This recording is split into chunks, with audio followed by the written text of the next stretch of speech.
చిత్తూరు జిల్లా కుప్పంలో ఇంటర్ పరీక్షా కేంద్రం దగ్గర 9 గంటల తర్వాత గేట్లు మూసివేశారు. సమయానికి చేరుకోలేకపోయిన ఓ విద్యార్థి కన్నీరు మున్నీరైంది.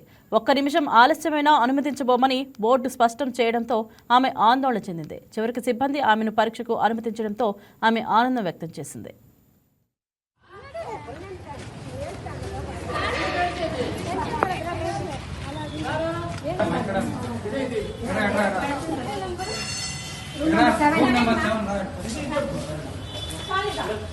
ఫస్ట్ రైట్ సైడ్ లో టైం అయింది గేట్ క్లోజ్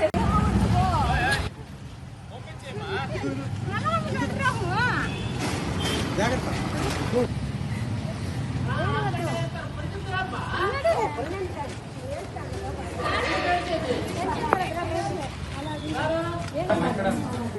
ఈ వీడియో మీకు నచ్చినట్లయితే లైక్ చేయండి, షేర్ చేయండి, మా ఛానల్ కి సబ్స్క్రైబ్ చేయండి.